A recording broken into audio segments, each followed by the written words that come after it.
En la noche del 22 de junio de 1976, un grupo de tareas perteneciente al Regimiento de Infantería Mecanizada 6 de Mercedes secuestran a Claudio Nicolás Grandi y a su compañera María Cristina Cornou en su domicilio del barrio Arca de Paso del Rey, Moreno, dejando a Yamila, su hija de 2 años, al cuidado de una vecina.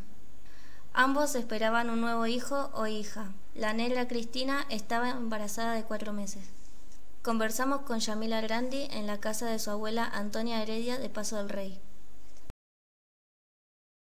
¿Qué recordás de tu papá? Bueno, tengo imágenes porque era muy chiquita cuando fue el secuestro. Tengo una imagen de mi papá que me llevaba así a Cococho una noche.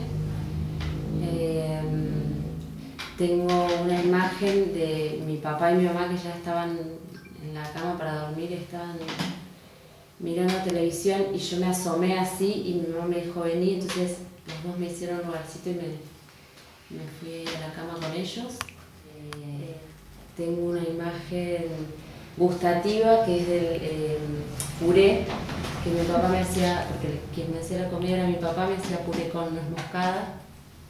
Y después, bueno, tengo una imagen, o varias imágenes, así como un collage de imágenes de cuando fue la noche del secuestro, que, digamos, recuerdo que él estaba, o le escuchaba yo, porque yo ya estaba acostada, que él estaba escribiendo en la máquina. En esa época se usaba máquina de escribir, entonces hacía ruido, entonces yo escuchaba desde la cama el ruido de la máquina de escribir.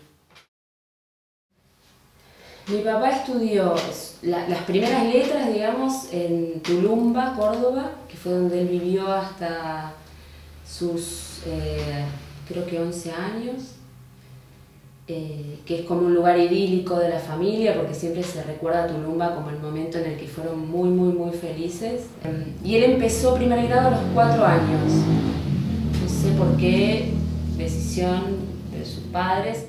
Bueno, se ve que era un niño, digamos, inteligente, entonces empezó así la primaria y digamos, terminó la primaria 2 años antes, lo cual es muy el relato de mi abuela, ¿no? Que fue muy difícil para él, porque estaba, digamos, maduro intelectualmente, pero no emocionalmente para estar con niños de 2 años más grandes, sobre todo avanzando el tiempo. Como era muy alto, papá de adulto llegó a medir 1,90 m, no se notaba, porque era grandote, pero era emocionalmente era muy chiquito. Y ese fue como un gran, digamos, un gran reclamo que tuvo mi papá siempre con sus padres. Y de hecho, no sé muy bien, en este momento no recuerdo muy bien, digamos, los detalles, pero él finalmente terminó la escuela secundaria a los 17 años, que es cuando se termina todo el mundo. Sí, fue bastante, digamos, como estudiante así, digamos, complicado. Después sí empezó la carrera de letras en la Universidad de Buenos Aires, que no la llegó a terminar. Y bueno, y cada vez que tenía así una pelotera con sus padres, un enojo importante, una pelea con sus padres, agarraba un colectivo y se iba a Tulumba. ¿A qué se dedicaba tu papá? Él era escritor, era poeta. Escribió una novela también y otros proyectos de novelas, pero más que nada, digamos, lo que más llegó a publicar y todo fue poesía. Puedo empacar mis bártulos y marcharme, porque escribí el libro, planté el árbol y tuve el hijo. Porque amé y me amaron, hasta los límites irreversibles del balazo. Porque viajé hasta saber las urgencias del regreso. Porque construí las paredes de mi casa con mis versos rojos, secos y duros, como ladrillos asolados. Puedo empacar mis bártulos y marcharme, pero también puedo quedarme y empezar deletreando despacito mi nuevo abecedario. ¿Encontrás alguna relación entre la obra literaria de tu papá y la pintura de tu abuelo Mario? Qué buena pregunta. En principio no, digamos, de manera superficial no, pero creo que En el fondo podría encontrarse alguna relación, porque mi abuelo Grandi, él decía que su intención era pintar, digamos, son cosas que se dicen, y entonces en la pintura a veces es difícil la imagen de rescatar, pero él decía que él quería que con su pintura quería reflejar paz y amor. Y digamos, y en el fondo tiene que ver con toda digamos, lo que se esconde detrás de la ideología de mi papá. Por supuesto, ayornada a su generación, con otro vocabulario, desde otro lugar y con una posición política, digamos, más contundente, pero tiene que ver desde lo artístico. No hay una relación. No hay una relación lineal, digamos, entre la obra poética de Nico y la pintura del padre. No he visto en los textos de Nico, no vi influencia del padre.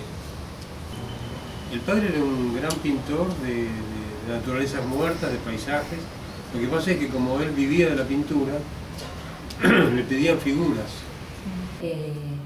Había una relación muy linda entre su abuelo Grandi, que era italiano, que había venido con las famosas inmigraciones de aquella época, se autodefinía como anarcosindicalista, fue el fundador de bibliotecas populares, tiene una militancia, es decir, ya de ahí viene toda una línea como muy importante, ¿no? Pasa lo generacional, el abuelo que fue un militante muy aguerrido, su hijo no artista pero más despolitizado, el nieto vuelve a la militancia, ¿no? Los péndulos de las generaciones. La mamá de Nico Rebollo, la señora de Rebollo, de Grandi, le llega de Italia un telegrama y una carta, no sé exactamente si un telegrama y una carta, donde le anunciaba que había ganado Nico un premio en Italia de poesía y el pasaje para ir a retirar el premio a Italia de Nico. Nico estaba desaparecido. Entonces se va con eso y tiene una entrevista con Arguindegui y le dice, bueno, a mi hijo le dieron un premio en Italia, tengo acá el pasaje y tengo el premio, ¿dónde está mi hijo? Y una de las cosas que sucedió con ella es que por información, cambiaba información por cuadros con los militares y así se quedaron con media colección de cuadros del padre, del papá de Nico. Julia Grandi, la mamá de Nico, fue una de las fundadoras de Abuelas de Plaza de Mayo, entonces era mi referente más cercano. Además lo estoy buscando a mi hermano o hermana con las abuelas. ¿Qué sabes de su paso como militante del PC al PRT-ERP? Bueno, yo esa parte de la historia no la tengo conocida, digamos.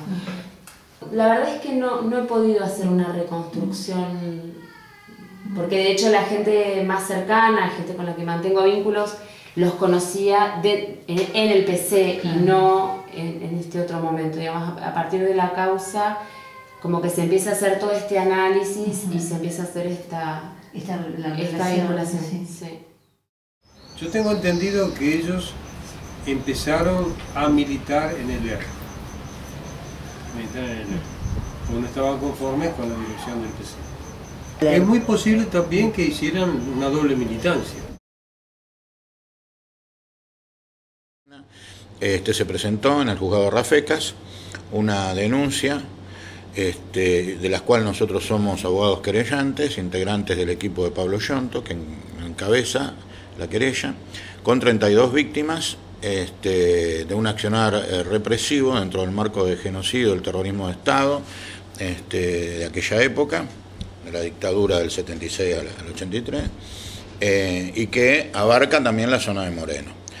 fue precisamente en el mes de junio. Esto arranca, es decir, es un periodo muy concreto, entre el 14 de junio y el 10 de julio. Es un accionar represivo de las patotas del ejército argentino que operaban en la zona, están identificados, y bueno, estamos pidiendo claramente que se investigue eso. Así, lamentablemente, en esa redada, en esa caída, digamos, de 32 víctimas, hay 2 sobrevivientes y hay 2 embarazadas que no volvieron. Una es precisamente la negra Cristina. Este grupo pertenecía al PRT-ERP y también a la Juventud Guevarista en algunos casos, y eran toda la parte política cultural del partido. Ellos trabajaban en la elaboración de las notas periodísticas, digamos, y de opinión, en la redacción, edición, impresión y distribución de las revistas del periódico El Combatiente y Estrella Roja. En ese momento estaban prohibidas, digamos así, la única forma de hacerlo era bajo superficie, en forma clandestina, etc. Bueno, este accionar represivo fue una censura de venida del masacre genocida sobre estos 32 compañeros, dentro de los cuales está Nicolás Grandi y María Cristina Cornu. En Moreno estamos construyendo un monumento colectivo donde están representadas la ausencia de Nicolás y de Cristina y la presencia de los niños apropiados. Por los muertos de mi pueblo no es venganza lo que quiero, sino que se haga justicia por todo lo que sufrieron, por todo lo que sufrieron.